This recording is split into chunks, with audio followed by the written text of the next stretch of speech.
Hey there, Jody and Julie here with FoodStorageMadeEasy.net. And today we are excited to get you together and show you a little bit about planning a year's supply of food storage. Some tips and strategies and different techniques you can use when you are going about planning a year of food storage. So let's start with a little bit of introduction. We are Jody and Julie. We started the blog FoodStorageMadeEasy.net in 2008 and have been blogging there since, sharing our journey of building a food storage. Now, when we had initially started the blog, Jody and I both had no food storage at all, but we felt like we were starting out with young families. She had 2 kids and I had 1 little guy, and felt like we ought to be responsible and take care of our family should something happen in the future. Since then, we've added to our families. She has 4 kids and I have 4 kids, and we have become much more experienced with food storage and have learned a lot of things along the way and have enjoyed sharing that with our readers on our blog over the years.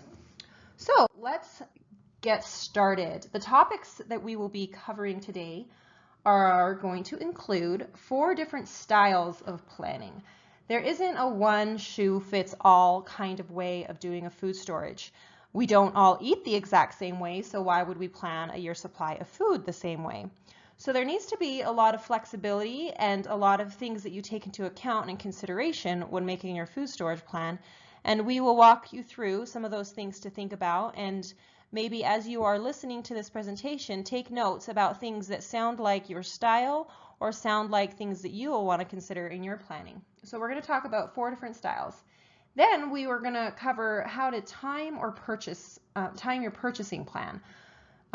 Some people are lucky enough to be able to go out and buy this all at once, and it sounds nice and easy, but the reality is that's not the case for most people. So you're going to have to put into place a purchasing plan on how you're going to buy that food and use that food so that you can get the most for your money.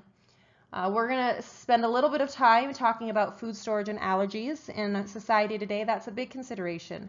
So we're going to talk a little bit about that. And then in addition to that, we're going to spend some time on some non-food considerations.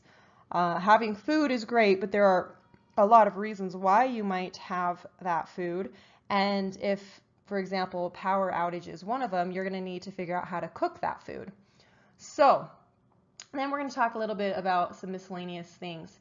Now, if you are new to this concept and you're wondering, why would I even plan a food storage, or what is food storage?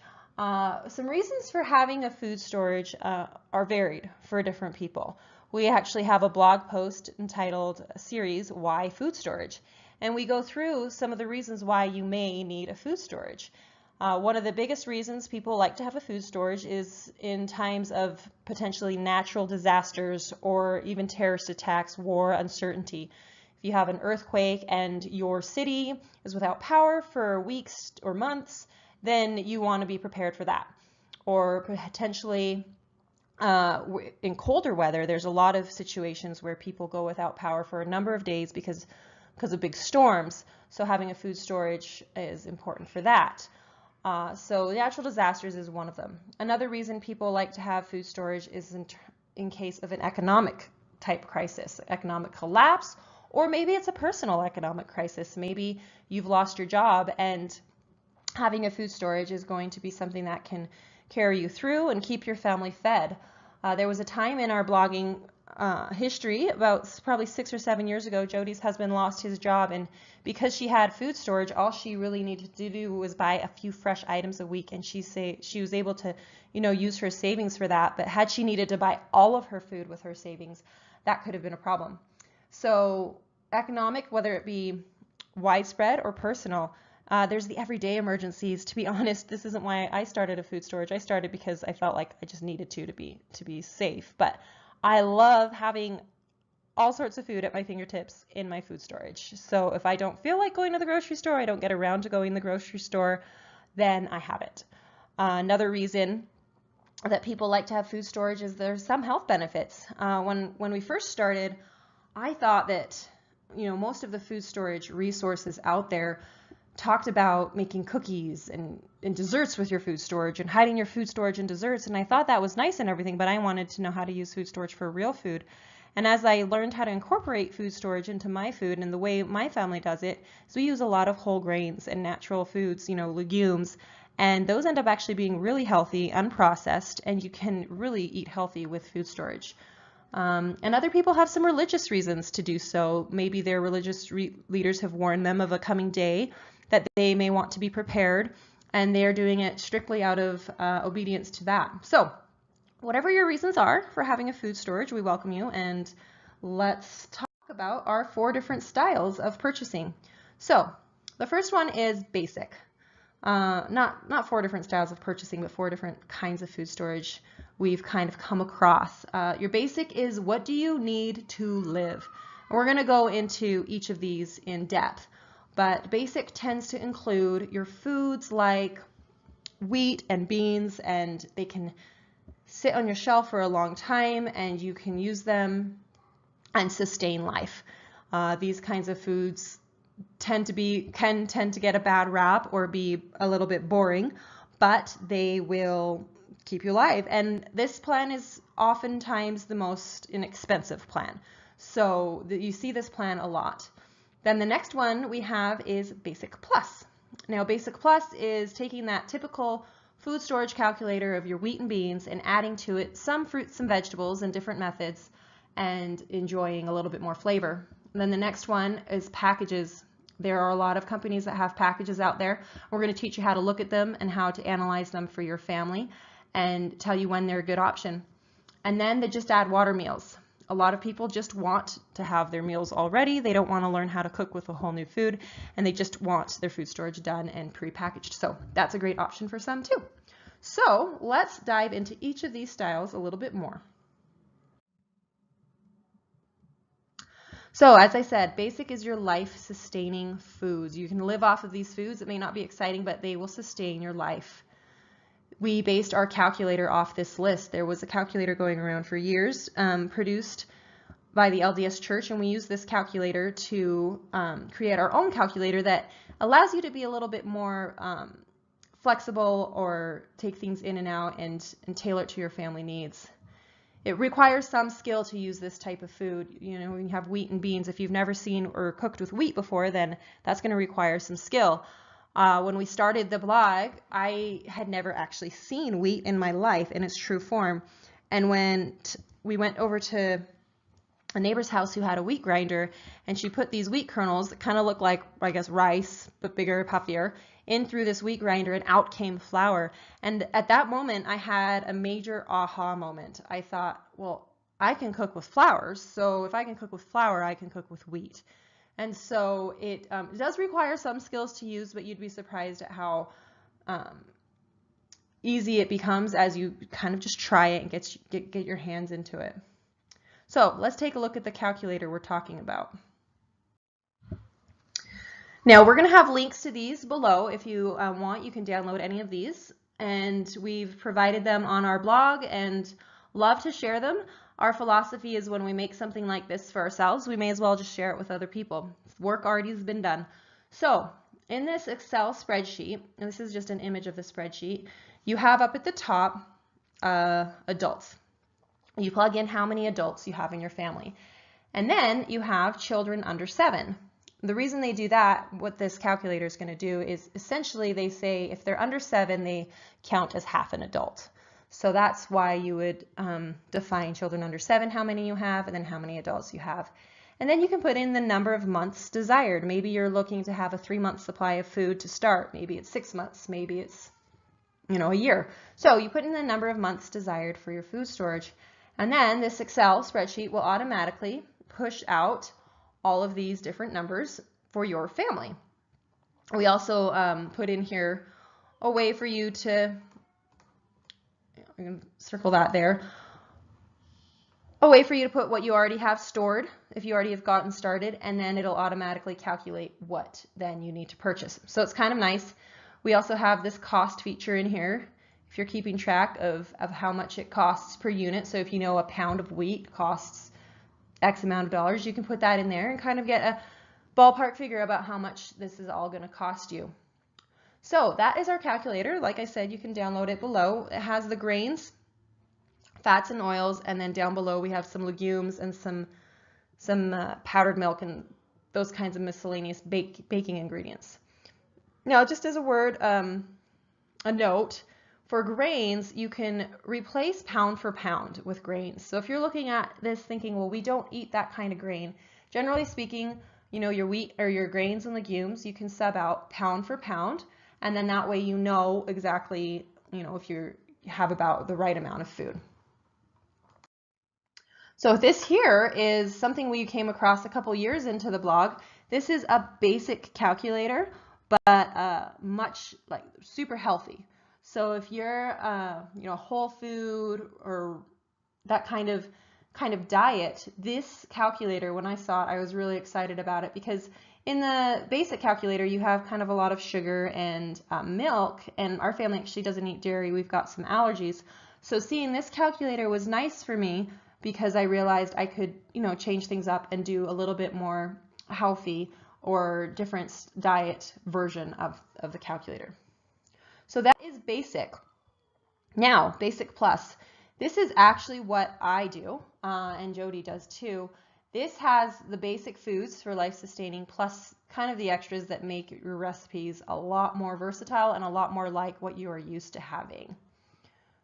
So you use the basic calculator and then add into that, based on your preferences, fruits and vegetables, meats and cheeses, spices and condiments. So for the fruits and vegetables, there are so many different ways you can store those, whether it be freeze-dried, commercially canned, dehydrated, home canned, frozen, or garden.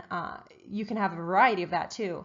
Now, a note on the frozen and garden: obviously the frozen won't work if power goes out, and the garden won't work if it's the middle of the winter or you haven't put up the food and, you know, your crop's not good. So I do suggest, when asked this, should I just solely rely on my garden and frozen, I suggest, you know, have some other kinds just in case, just to be safe. Freeze-dried tends to be the healthiest in terms of nutrient retention. When you have things that are commercially canned, that heating process will kill a lot of the nutrients. So freeze-dried tends to be the healthiest option for storing your fruits and vegetables, other than straight from the garden, but those aren't actually in storage, those are straight from your garden. So you can pick and choose how to add those back in. And then meats and cheeses, these are oftentimes freeze-dried. You can have some powdered, some cheese powders, and you can have some dehydrated meats, which is essentially just jerky. But in terms of having a product that is going to have a long shelf life, freeze-dried is also your best bet. And then spices and condiments, this is the kind of thing you just buy extra each time you go. It makes all of your recipes better. So whatever your typical spices are, buy a little bit bigger than you normally would, or buy an extra one. And then condiments too. Now condiments, you have to be careful, because when they're oil-based, their shelf lives are much shorter. But as long as you're rotating and kind of on top of it, you'll be fine. So let's look at the different calculators here. We've got the basics, which we just talked about. So for a basic plus, you're going to have the basics calculator, and then in our spreadsheet that we have included at the bottom of this page, they're on different tabs. So the first tab has your basics. The second tab, we call this the regular foods. So it's going to kind of walk you through fruits, vegetables, meats, cheeses that you may choose to store, and then the extras, which this has a list of common spices and condiments that you may choose to store, or baking ingredients like, you know, cocoa or vanilla or those kinds of things. So that is the basic plus. It is cost effective and lends well to being able to have a variety of food that you're normally used to, that you cook yourself, and pretty healthy. So we like this one a lot. Next up is packages. So a lot of companies out there have packages, and they are all over the place in terms of calories and cost and amount of food and types of food and methods of preservation. So you may see one and think it's an incredible deal, but for the most part with packages, you're gonna get what you pay for. Some companies have great sales, But if you're paying more, for the most part, it's because there's something better about that food. Maybe that doesn't matter to you, but there usually is some kind of reason. So you can buy a package of raw ingredients, or you can buy a package of raw ingredients plus. So it's kind of like you can buy basic packages or you can buy basic plus packages. You can look at those pre-made packages and customize them. So if you see, oh, this package has all of these foods, but I already have half of them, well, you can take it and kind of tear it apart and customize it to yourself. So let me show you exactly what that means. Let's see how we've altered a package to make it more affordable and custom.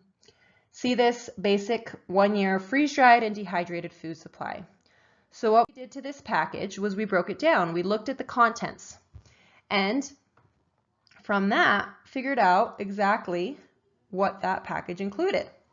So that package included 88 pounds of grains, 20 number 10 cans of veggies, 11 number 10 cans of fruit, 16 pounds of milk, 11 number 10 cans of meat, and then had some basics and drinks in there like salt and sugar and whatnot. So when I look at this, I can more easily say, okay, 88 pounds of grains. Well, I already have a ton of wheat, so I'm good there. 20 number cans of veggies. Okay, well, I have quite a bit of home canned goods, so I don't need just quite that many. So in terms of trying to figure out how much food you have, if you know that this package is a 6-month or a 3-month supply and you add and subtract evenly, then you're gonna know that you're about in the same place. Now we've gone as far as taking packages and breaking them down to the very calorie or even types of, if you're into real meal planning, macros, how much protein is in that, how many grams of protein is in that package, how many grams of carbs are in that package, how many grams of, all that. So that can be tedious, but it is doable if you want to figure it out. I feel like getting the gist of what's grains, fruits, vegetables, and milk out of a package, and meats and beans, you're gonna be able to plan pretty well and still have a well-balanced diet. So when you're going about ready to buy, this package, grains can often be purchased locally. So for cheaper, there's a lot of group buys, a lot of things like that. You can buy grains locally a lot cheaper, especially because when you buy grains online, you're going to be paying for shipping, and shipping on grains is expensive because grains are heavy. Now, even if you have free shipping, it might just be built into the cost of the bucket of wheat. So take a look at it. Some local Costco's and Walmarts even carry grains. There's some grocery stores around where we live here that have big 25 pounds of grains. You could even talk, if there's a bulk store near you, talk to the store owner or store manager if you can buy some bags of their grains in bulk. Another thing, freeze-dried fruits and vegetables can be purchased cheaper by the case. A lot of times, a lot of stores, or especially the online stores, if you buy a case, which is 6 number 10 cans, and a number 10 can is about the size of a gallon, if you buy 6, then you're going to get a discount for that. So maybe if you don't want 6 of that same kind, maybe you work with someone you know that's interested in this and kind of say, I'll take 3, you take 3, and you're going to be able to get discounts by doing that. A bucket of milk, just like any kind of bulk pricing, a bucket of milk is going to be cheaper than number 10 can. Now, if you're going to open up a big bucket of milk too, though, you have to use that bucket of milk within a certain amount of time. It has a long shelf life if it's unopened, but as soon as you open, you have to start using it. So you may want to consider that, you'll be able to go through a bucket of milk if you're rotating it in times of normal life, or do you prefer to store your milk in number 10 cans, even though it might be a little more expensive, but if you're rotating it always and constantly, avoiding waste is going to save you money. Meats can be replaced with other proteins, so you don't have to have a bunch of meat in your food storage. There's different ways of getting protein, with legumes and different stuff. So that is a way to bring down the cost of a lot of the packages that you might see that have meats in them. Basics and drinks go on sale. Salt is nice to get in a number 10 can because it's prepackaged and ready for storage, but you can probably get salt and baked goods on sale in November. November usually it's baking season, and usually a lot of grocery stores have all of those basics on sale. So if you buy them and use them either quick enough, or you know how to package them for longer term storage, then you can go ahead and buy them and then do that yourself. And we have some articles in our encyclopedia on our blog that talk about packaging food for long-term storage. And there we go. If you're not buying them prepackaged, remember you'll need to package them for long-term storage. Okay, now just add water. This is the one that a lot of people like just because it's just easy. You just add water to a meal and you have your food storage. Now, having said that, some are just add water. I think we're actually going to get to that in these bullets. So let's click through here. There are a variety out there. This probably even more so than the packages. These foods, they're very, very, very different. Some are yummy, some are not yummy. Some include meat, some don't. So what you want to do is look at the calories and serving sizes. There are different companies, and how you define serving sizes can vary from company to company. Some companies that we work with, their serving sizes are extremely generous. They say it's for 4 people and it feeds 6 or 7, whereas others it's really for 4 people. So calories is usually a good indicator. In a package, however, with just add water, I would look how many drinks that they may be adding into that. So they would say, here are all these meals and some drinks. If your drink's just a big old sugar, if you have a lot of sugar drinks, that's going to add calories really fast because it's sugars, and they're not necessarily good calories. They're called empty calories, with not much nutrition. So look at the calories, but don't let that be the end all be all, because you want to see if there's actually food too, or if it's just a bunch of drinks. So meat versus TVP versus flavoring. So some meals are going to have freeze-dried real meat in there. Some are going to have TVP, which is a texturized vegetable protein. That's essentially fake meat, but it acts as protein, and that's obviously a lot cheaper, so those are going to be less expensive. And then some just have the meat flavoring, not even chunks, so that's going to change your pricing, and that's going to change your options. Dehydrated versus freeze-dried. So dehydrated is when you take food and you slowly heat it until all the water is out, and that's what allows you to preserve it, because water is what makes moisture, is what makes food go bad. Versus freeze-dried, which they flash freeze it, get all the water out, and then it's better at retaining its nutrition and its form. But the process is more expensive, so freeze-dried is going to be a little bit more expensive than dehydrated. If you get apples that are freeze-dried, they're more expensive than dehydrated freeze-dried. However, if you wanted to make an apple crisp or something, it's going to be yummier. It's going to reconstitute better. Just add water, or just add water and cook. So some meals, you take hot water, you pour it in a bag, you shut the bag, and in 10 minutes it's cooked. Now that's going to conserve your fuel, so that's good for food storage if you're planning on maybe not having enough fuel. Whereas others, you have to add water and cook for, say, 20 minutes. So think about how long it takes to boil water, and then just add that into the bag, versus sitting there and waiting for something to cook all the way through. So in terms of conserving fuel, when you have to cook it all the way, you're going to be using more fuel. So that's a consideration to take into account. And like I mentioned before, do the meals contain drinks and breakfasts? That's one way that companies can make their packages cheaper, is by throwing in a bunch of cheap drinks and breakfasts, because they're not putting in meats or fruits and vegetables in there. It's just, oats and sugar. So that's something to think about. One downside to the just add water meals there's a lot of preservatives and additives to keep those meals staying safe once they're all mixed together.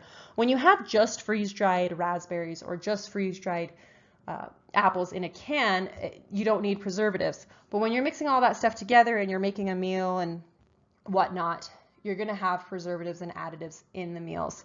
So that's something to consider when you're looking at it. Is that something you're comfortable with, and as your family adapt well to it? Some do, some don't.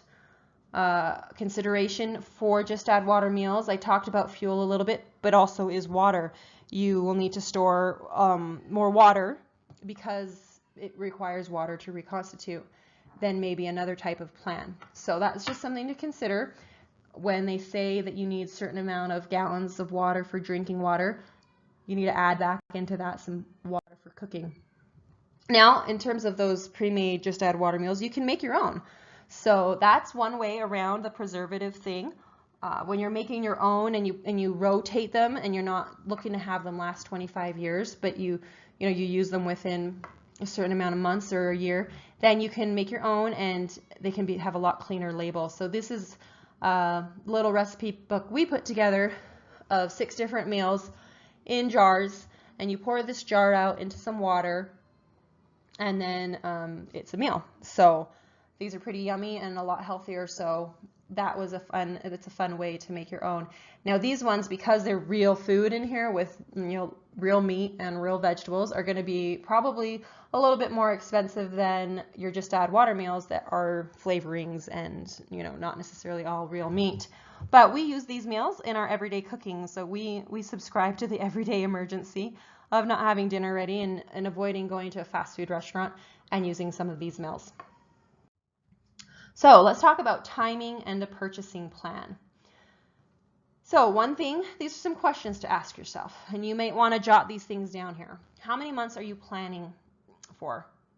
It depends on your family size and ages. Are you counting a 3-month supply of normal food with your year supply of food? So what that means is, some people have like what they call 3-month supply of food, and it's foods they normally eat. So kind of like cereal and foods that you can't store for a long time, but you're rotating through them, and they're good pantry foods like crackers and chips and that kind of thing. So some people try to have what they call a 3-month supply, and we talk about this on our website, a 3-month supply of that normal food that you're typically using. So if you do have a 3-month supply of food and you want a year supply of food, then maybe you only need 9 months because you already have the 3 of the normal. Once you get to using food storage really well and you're rotating and you're feeling great, then distinguishing your 3-month supply of normal foods versus your long-term supply, distinguishing them they become indistinguishable. They are the same. They're one and the same. So it's kind of a nice goal to get to, but we know that that's not how you start. So another thing, how are you going to buy this? Are you going to get a 3-month supply of everything all at once, and then a 6-month supply, and then a 9-month supply? Or are you going to just buy 1 year supply of one item at a time? So on that basic calculator, if you're using the calculator and it says to buy 300 pounds of grains, are you just going to get all of that wheat, or are you going to get some wheat, some legumes, some baking goods, some fats, so that you're kind of more proportioned? I personally think getting a 3-month supply of everything, of all the ingredients, 3-month supply at once is better, because then if something happens, you don't just have a year supply of wheat and a year supply of salt and then nothing else.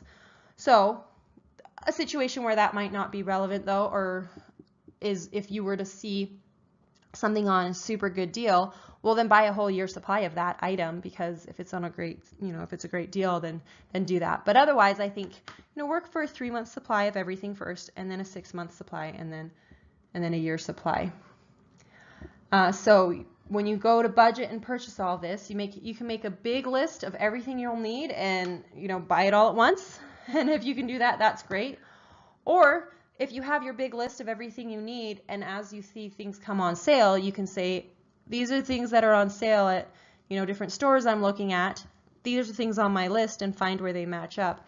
And then that way you can be taking advantage of sales. And then, are you setting a monthly budget towards your supply?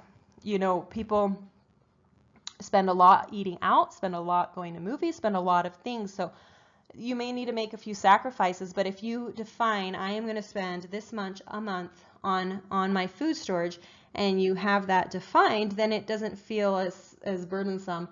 Now, when you start your food storage, if you are of the mindset that you would like to rotate it, which is a great mindset, what happens is sometimes there's a bigger initial outlay, but then you work on rotating those foods and you're spending less later. So for example, every September I buy a whole bunch of cans of tomatoes and cans of black beans.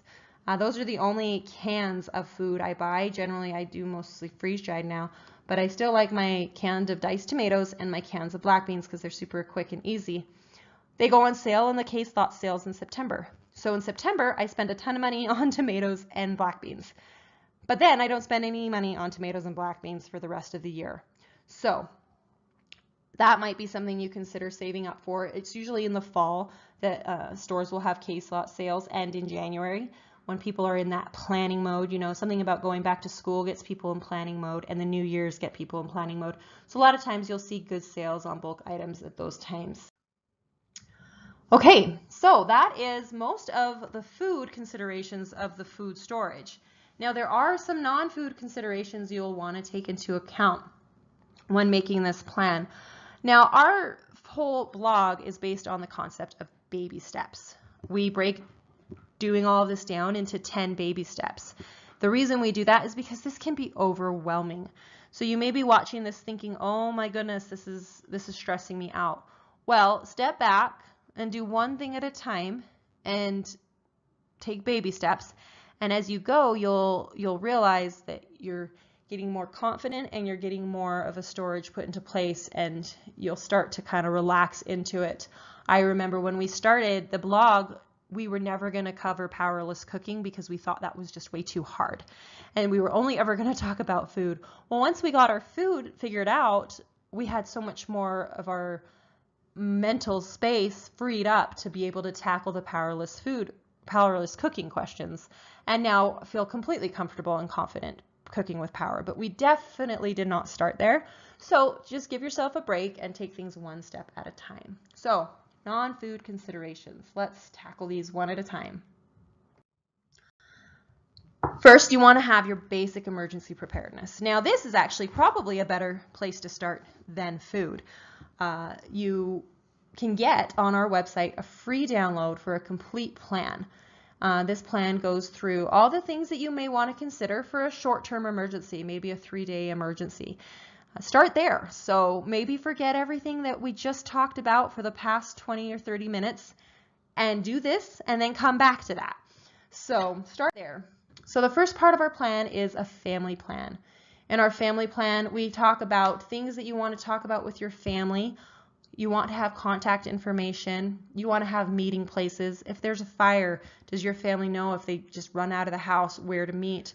There are sad, sad stories of families, you know, some people going to the front yard, some people going to the backyard, and people not knowing where they are, and they go back into the house when all along the family member was behind, and then they got stuck in the fire. So simple things, protocols, and meeting locations for your family. These are fun things, you know, depending on your kids, you want to be age appropriate, but they're good things to talk about, and they make everyone feel more safe. And make a habit of reminding your young children where those places are. So here's an example of our family plan: discussion points, contact information, all sorts of stuff. Next part of our emergency preparedness plan is 72-hour kits and emergency binders. Now, 72-hour kits, there are so many different, and there's so many within our emergency preparedness plan. We give you 3 or 4 different examples. You can do pre-made kits. You can put one together. We give you lists of things you can put in there. We really break it down and make it easy for you. In addition to that, it's good to have all your important documents safely gathered together so that if you were to encounter a situation where you needed to evacuate your house, you have it all together and ready.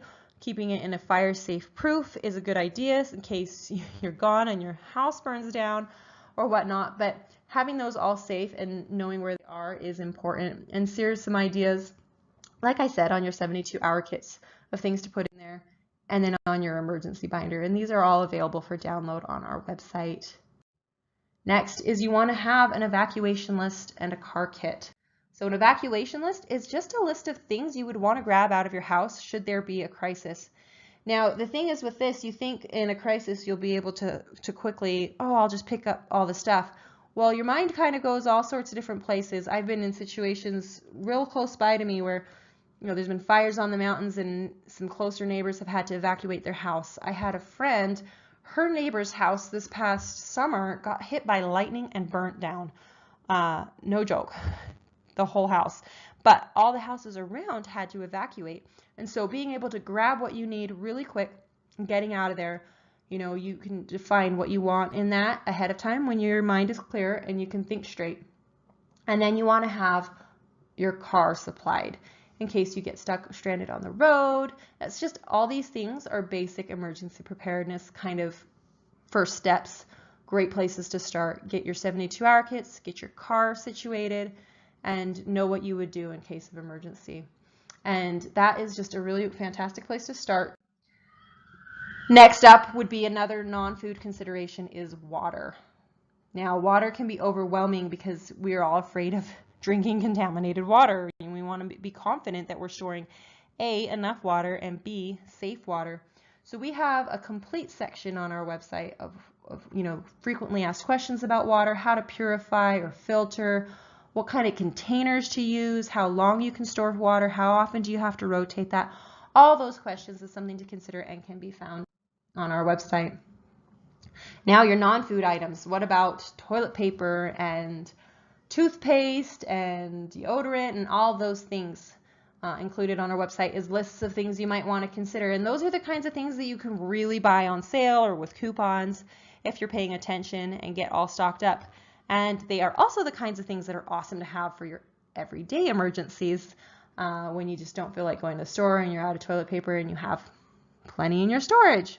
So those are some things to consider in addition to food. And last but not least in the non-food considerations is powerless cooking. So most people like to have a food storage for an event, some kind of natural disaster or some kind of emergency crisis. That would include a loss of power. So here are some thoughts on powerless cooking. Tackle it when you can. Don't get too overwhelmed so that you get to a point where you're not doing anything. Think about it, and when you get ready to tackle it, you're going to need to think about storing fuel and storing cooking stoves or cooking apparatuses or whatever you want to call it. And for your wheat, the most common question we get is, why would I buy an electric grinder if I want to use my wheat without power? Well, that is a valid question.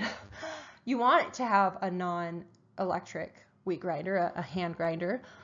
But if you've never used it before because it's so annoying to use a wheat grinder, because hand grinders are hard, and if buying an electric grinder will get you in the habit of rotating and using your food storage really often, it's a great investment. I've been at this for 7 years. I've used my hand grinder a handful of times so that I know how to use it and I know that it still works. However, when I make bread each week, I use my electric grinder because I can. And I feel completely confident in using my wheat and in a circumstance where there's no power because I'm so familiar with how it works, how I cook with it, and all those things. So don't think that having some of these things, the wheat grinders or the mixers, electric is worthless, because it'll teach you skills that you can easily translate to a powerless situation should you need to. So for fuel, there's different kinds of fuels, and we have a whole class on our website. It's a powerless cooking class. You can put yourself through it. There's a bunch of YouTube videos and handouts on powerless cooking. There's different fuels you can store. Some considerations for that is some cities or counties have different limits on how much fuel you can store, where you can store it, and all those kinds of things. So make sure you're paying attention to that.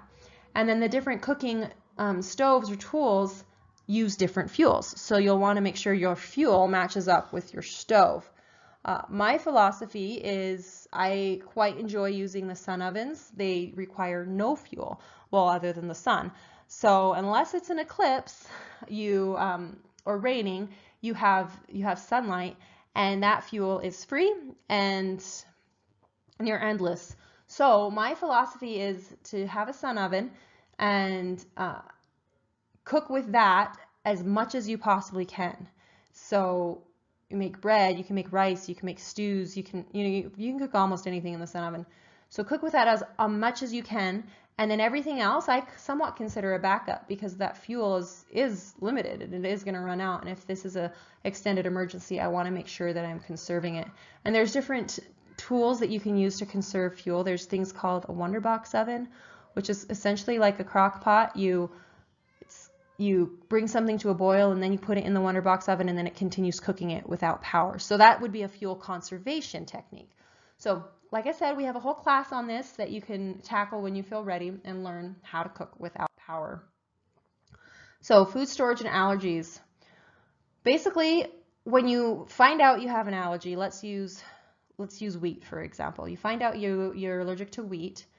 A lot of people, there's kind of two different ways you can go about it. You can still try to eat the same way, so you get your gluten-free pasta, your gluten-free bread, and your gluten-free, those kinds of things, and you kind of just eat the same, or you just decide you're not going to eat any of those foods, and then you just change the way you eat. So whatever you're doing in your regular diet, you would do in your food storage diet. Companies are so great right now, even compared to 8 years ago. They have so much more info on allergies, if they're processed in plants that have nuts or not, and all those kinds of things. And if they don't have it on their website, shoot them an email or call our customer support, because they have been asked that question before and they generally know the answers now. So with food storage and allergies, something you will have to probably do is learn how to package foods for long-term storage if those foods that you're wanting to store aren't coming already prepackaged for long-term storage. It does require a little extra work, which probably if you have allergies, you're somewhat accustomed to. Anyways, so like I said, our website has a lot of things, and we have some links below. There's some other things to consider. Small spaces, what do I do? How do I rotate? How do you save food between opening it? How long do things last? What if I have diabetes? What if we're in the military and we move a lot and we don't want to move our food storage all the time?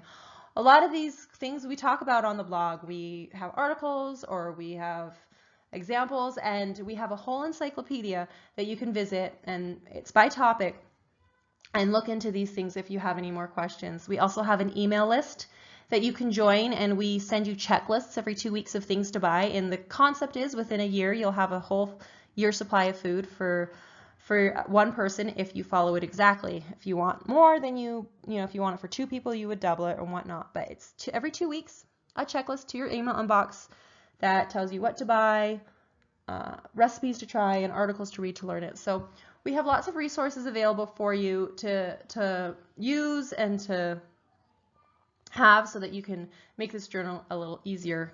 Our name is Food Storage Made Easy, and that is our goal, is to help make things easier. So thanks for watching. Thanks for being here. Good luck on all of your planning. We hope that this has been helpful for you, and get to it.